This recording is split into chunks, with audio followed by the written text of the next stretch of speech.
বদলে যাচ্ছে হ্যাংআউট, আর কয়েকদিনের মধ্যেই তা হয়ে যাবে গুগল চ্যাট। গুগল ঘোষণা করেছে এই বদলের কাজ এই মুহূর্তে চূড়ান্ত পর্যায়ে। আগামী 22 মার্চের মধ্যেই গুগল ওয়ার্কস্পেসের গ্রাহকরা ক্লাসিক হ্যাংআউটের বদলে গুগল চ্যাট ব্যবহার করতে পারবেন।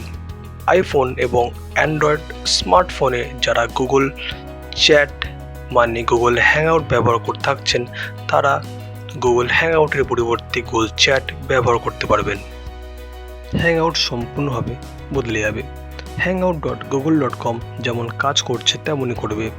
ব্যবহারকারীরা এই বদলকে অস্বীকার করতে পারবেন না। অর্থাৎ ক্লাসিক হ্যাংআউট মোবাইল অ্যাপে অথবা জিমেল থেকে ঢুকলে সরাসরি গুগল চ্যাটে পাঠিয়ে দেওয়া হবে।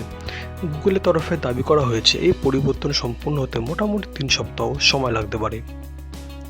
গুগলের তরফে বলা হয়েছে চ্যাট প্রেফার্ড আপগ্রেডেশনের পরে সমস্ত ক্লাসিক হ্যাংআউট অ্যাপ্লিকেশন ডিসেবল হয়ে যাবে, তবে hangout.google.com কার্যকর থাকবে। পাশাপাশি চ্যাট অ্যান্ড ক্লাসিক হ্যাংআউটস এবং ক্লাসিক হ্যাংআউট অনলি সেটিংসও অ্যাডমিন কনসোল থেকে মুছে যাবে। তবে হ্যাঁ, এই পরিবর্তন ঘটলে পুরনো চ্যাট যার খুঁজে পাওয়া যাবে না তা নয়। গুগল দাবি করেছে বেশ কিছু ক্ষেত্রে এই হ্যাংআউটের সমস্ত চ্যাটই ফেরত পেতে পারবে উপভোক্তারা। এই নতুন আপগ্রেডেশনের ফলে গুগল চ্যাট ব্যবহার করতে পারবেন সমস্ত ধরনের গ্রাহক।